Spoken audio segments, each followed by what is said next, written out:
This is Ray Grant speaking. Welcome to Zodiac Killer Chronology. In this series of videos, I will walk the viewer through the Zodiac Killer case. This is Episode 3, Faraday Jensen Timeline. On Saturday, December 14, 1968, 17-year-old David Faraday met 16-year-old Betty Lou Jensen while both were decorating a meeting hall at the Pythian Castle at 2618 Sonoma Boulevard in Vallejo. David was a senior honor student at Vallejo High School, and an Eagle Scout. Betty Lou was a junior honor student at Hogan High School, whose ambition was to be an artist. David's home and Vallejo High School were in the northwest part of Vallejo. Betty Lou's home and Hogan High School were in the southeast part of Vallejo. David began making the 8-minute drive across town in his mother's Rambler station wagon to see Betty Lou at lunchtime and after school the following week. Betty Lou's older sister, Melody Jobe, 24, made a statement to the Solano County Sheriff's Office following their murders. Melody stated that her sister had not dated, and that they had a discussion prior to this fatal day, and she advised Betty Lou to bring David home to meet her parents. Acting on her advice, Betty Lou brought David home to her parents at 8 p.m. on the 20th. There, he met her parents, and they left with their permission to go to Hogan High School, and then to a party afterwards. They were to be home sometime around 11 p.m. The date between David Faraday and Betty Lou Jensen on Friday, December 20, 1968, was expressly set up to allow David to court Betty Lou out in the open, where her parents could get used to him being around. It's worth noting that David's mother, Jean Faraday, never met Betty Lou. Here's her testimony to police. Mrs. Faraday stated she did not know Betty Lou, that she and David had only been going together for a short time. She had never met Betty Lou. Why would David and Betty Lou be so preoccupied with how her parents reacted to their being a couple, when David's mother had never even met Betty Lou? Betty Lou's older sister had become pregnant, got married, got divorced, and was living with her parents, as a result of a date that went wrong when she was about Betty Lou's age.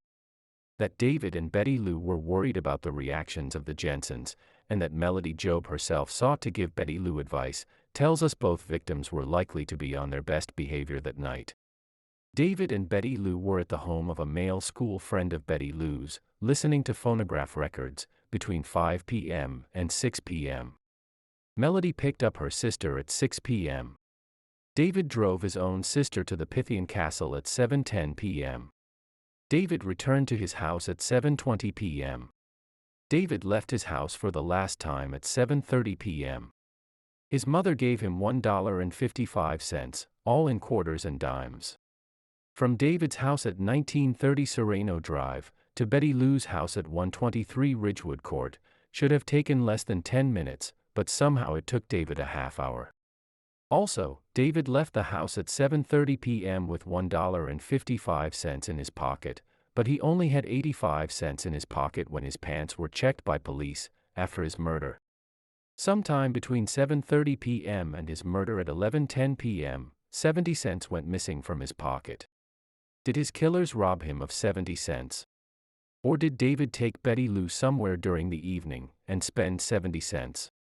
Let's assume David bought Cokes for himself and Betty Lou at a Mr. Ed's drive-in, as is suggested on page 4 of Robert Graysmith's book, Zodiac.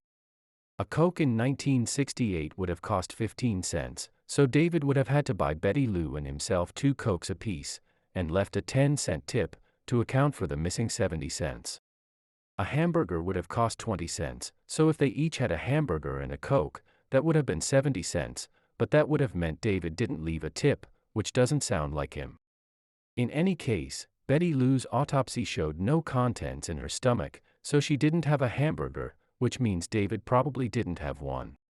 The more likely explanation for the missing 70 cents is that David stopped for gas on the way to Betty Lou's.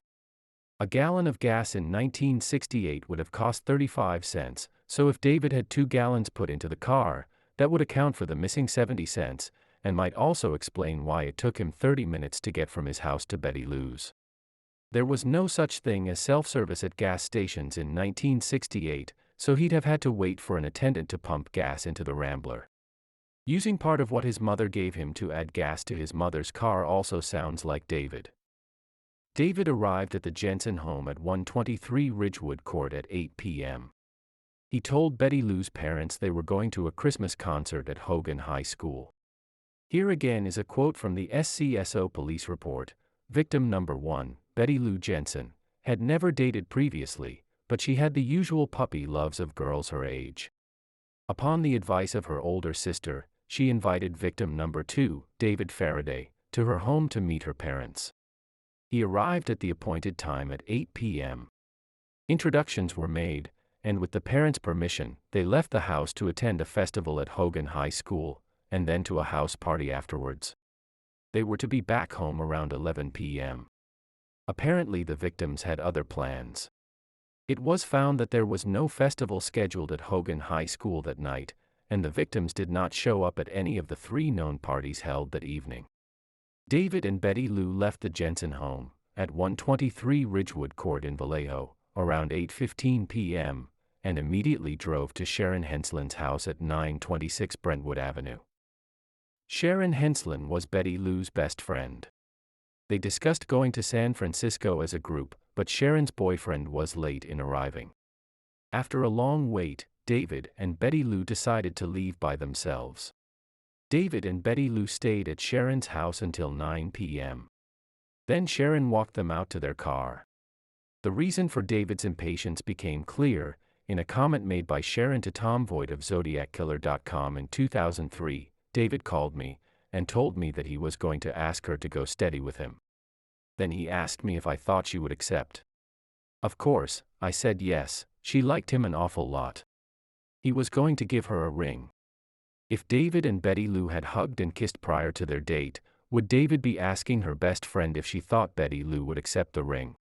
Where did the victims go after they left Sharon's house? Here, once again, is a statement Sharon made to Tom Voigt in 2003. David asked me where they could go to be alone. Everybody used to park at St. Catherine's Hill and get run off by the police. He didn't want to go there, and asked me where else they could go to be alone. I told him to go to Blue Rock Springs. That's something I never told the cops. I just assumed that's where they were going to go. David asked Sharon where he should take Betty Lou, to make sure he wouldn't accidentally drive her someplace where she would feel uncomfortable. St. Catherine's is a Catholic church, whose parking lot is located up a steep hill off Tennessee Street. But it was private property, whereas the park was public. David wasn't interested in any negative encounters with police patrol units.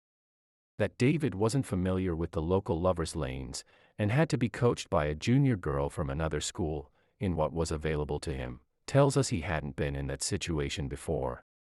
After they drove away from Sharon Henslin's house at 9 p.m., David Faraday and Betty Lou Jensen were never seen alive again by anyone.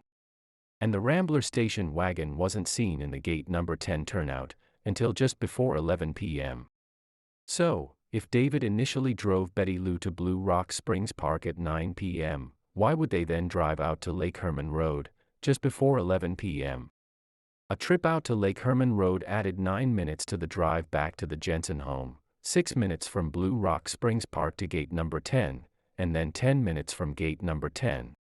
Whereas the trip from Blue Rock Springs Park to the Jensen home was only 7 minutes. So, knowing that he had an 11 p.m. curfew, why would David have driven 4 miles out of his way, and added 9 minutes to his trip back to the Jensen home? One would expect an Eagle Scout to prioritize punctuality, but the Rambler was still parked in the turnout at 11:10 p.m., which meant the earliest the couple could have returned to the Jensen home was 11:20 p.m., 20 minutes after curfew, on a date which was set up to make a good impression on Betty Lou's parents. The consensus view of the Lake Herman Road murders is that David and Betty Lou were hugging and kissing for an hour inside David's car, while it was parked in the gate number 10 turnout. The SCSO crime report even states as victims' activity at time of offense, interrupted necking. We know David and Betty Lou hadn't hugged and kissed prior to the date, because David asked Sharon Henslin if she thought Betty Lou would accept his class ring and go steady with him. I don't think he'd have any doubts about that if they'd already hugged and kissed. Also, David hadn't taken Betty Lou out on a date yet, and in 1968, it would be very unusual for a girl to allow a boy to kiss her, before he'd at least spent some money on her. After David picked Betty Lou up at her house, they drove directly to Sharon's house, so as of at least 9 p.m. that night, David hadn't kissed Betty Lou. Presumably, before he did that, David was going to give Betty Lou his class ring and ask her to go steady with him. But when David's body was examined by police at the hospital after he was dead on arrival, he was still holding the ring in his fingers. So, he hadn't given Betty Lou the ring yet. Since they had presumably driven to Blue Rock Springs Park so he could give her the class ring and ask her to go steady with him, something must have happened to prevent that. This would seem to do away with folklore that's lasted more than half a century, that David and Betty Lou were parked on Lake Herman Road for at least an hour, necking inside the Rambler. They weren't parked on Lake Herman Road, and they weren't necking. Remember what I said about Sherry Bates?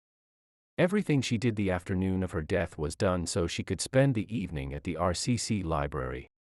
But no one inside the library that night remembers seeing her.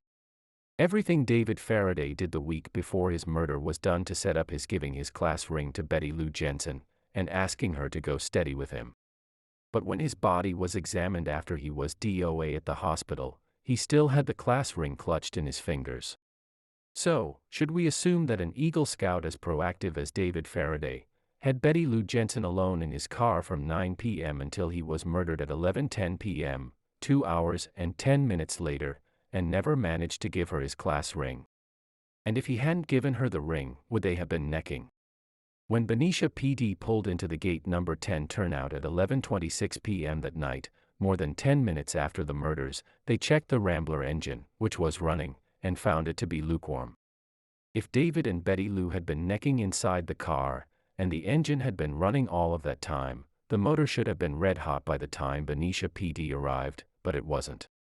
On the other hand, if David and Betty Lou had been necking inside the car, and the engine had been shut off all of that time, the car windows should have been frosted over, but they weren't.